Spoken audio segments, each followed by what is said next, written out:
Sir बताइए ना, चंद्रा कहाँ छुपा हुआ है? सर हम आपसे पूछ रहे हैं, आप चुप क्यों हैं? बताइए ना सर।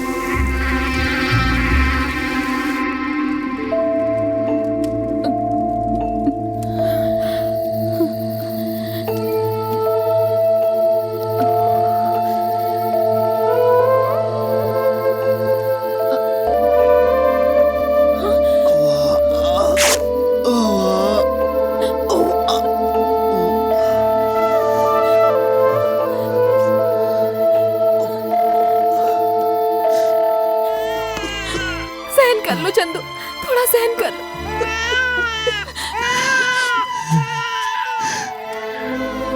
मैंने क्या गुनाह किया है? एक सिपाही बनकर लड़ो तो उसे योद्धा कहते हैं, सिंहासन पर बैठने वाले को राजा महाराजा कहते हैं। मैं भी तो एक जंग लड़ रहा हूं, तो फिर रात दिन पुलिस मेरे पीछे हाथ धोकर क्यों पड़ी है?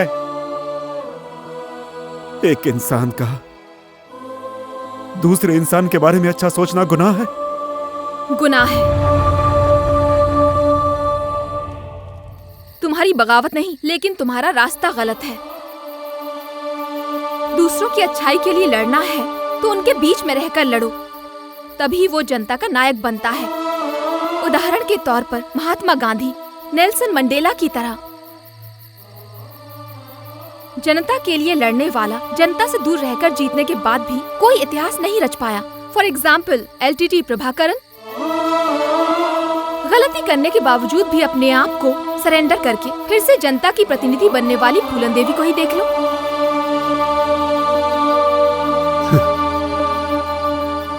कल तक तो तुम कुछ और ही कहती थी और आज कुछ और कह रही हो।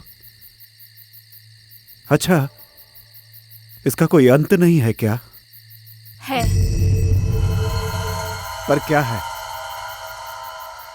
सरेंडर कर दो।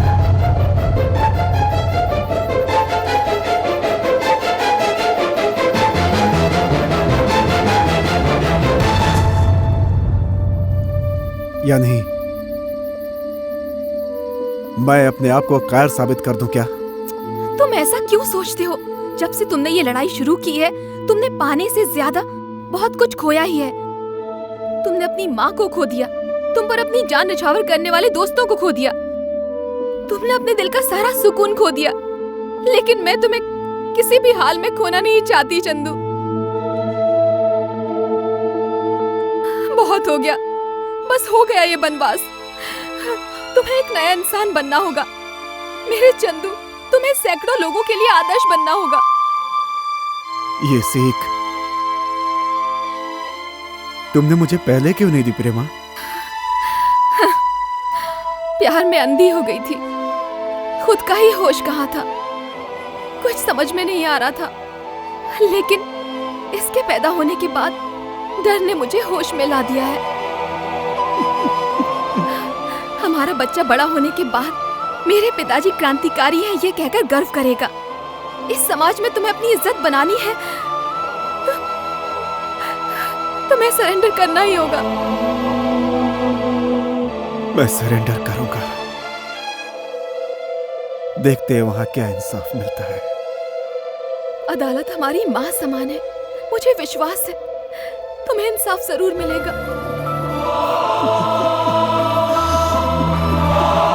साहब जी, साहब जी!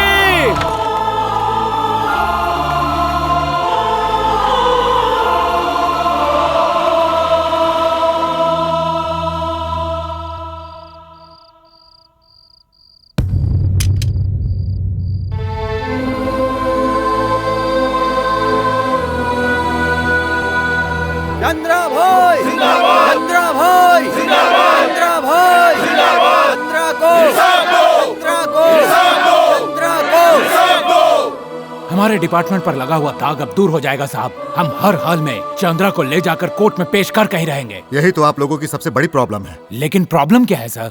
चंद्रा को तुम लोग कोर्ट में हाजिर तो कर दोगे, लेकिन गवाह कहां से लाओगे? क्योंकि उसके खिलाफ गवाही देने वाला इस पूरे जिले में कोई नहीं है। सभी उसे भगवान की तरह पूजते हैं और उसके दुश्मन उसका नाम सुनते ही डरते हैं। बाहर उसके कितने सपोर्टर हैं गवाह के नाम पर इस केस में हमें 0 ही मिलेगा। तो फिर हमारे पास कोई दूसरा रास्ता? ऊपर से बहुत ज्यादा प्रेशर है, इसीलिए कलेक्टर साहब ने सीधा कह दिया है पब्लिक हम पर ज्यादा हावी हो, इसीलिए चंद्रा का एनकाउंटर करके इस केस की फाइल बंद करनी है। एक्सक्यूज मी सर,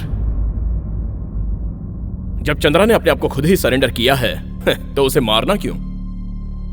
जिस चंद्रा ने पुलिस के नाक में दम कर रखा था, उसी की पत्नी ने कानून की इज्जत करते हुए उसे पुलिस को सरेंडर करवाया है।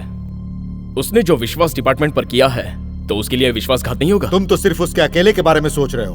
उसकी गोली के शिकार हुए कितने लोगों के परिवार आज भी खून के आंसू बहाते हुए हमसे सवाल कर रहे हैं। बताओ, उनके सवालों का कोई जवाब है तुम्हारे पास? सर, गांधी जी का खून करने वाले गोडसे को भी कोर्ट ने संविधान के दायरे में रहते हुए सजा दी थी, इसलिए हमें चंद्रा के बारे में भी वैसे ही सोचना चाहिए। मिस्टर भरत, तुम ये मत भूलो कि तुम एक पुलिस वाले हो। महाभारत का कर्ण अच्छा इंसान था या बुरा? अच्छा इंसान था। फिर उसे क्यों मारा?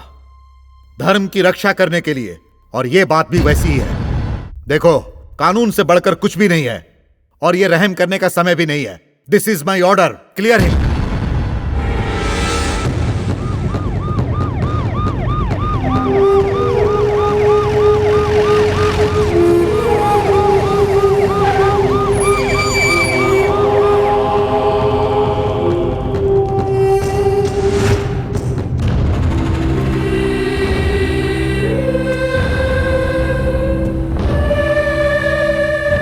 चंद्रा, तुम जा सकते हो। क्या साहब, आप भी बिल्कुल बच्चों की तरह बातें करते हो। तुम लोग मुझे यहाँ किस लिए लाए हो और क्या करना चाहते हो? इस चंद्रा को सब कुछ पता है। हर समय मौत से टकराने वाला ये चंद्रा आज मौत को अपनी पीठ दिखाकर नहीं भागेगा। मारना है तो मारो गोली, मेरे सीने पे मारो। अगर ट्रिगर दब गया तो तेरी जान चली जाएगी। तुझमें इतनी हिम्मत है क्या? ऐसा मर्द हूं जिससे डर भी डरता है साहब। भरोसा, हिम्मत, विश्वास से जीने वाले हम जैसे इंसानों को देखते ही डर भी उल्टे पांव भागता है। ए Bharat, shoot him.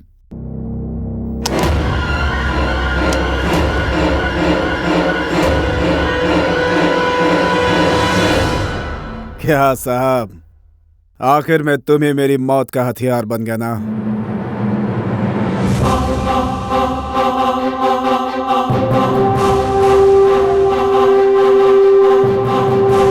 Sorry sir, मुझसे ये काम नहीं होगा। तुम ये कैसी बात कर रहे हो? सर, मौका मिलने के बाद भी जिस इंसान ने मुझे जीवन दान दिया हो उसे मैं कैसे मारूं? ये तुम्हारे सुपीरियर का ऑर्डर है। क्या बता रहता है? Damn it superior, my foot.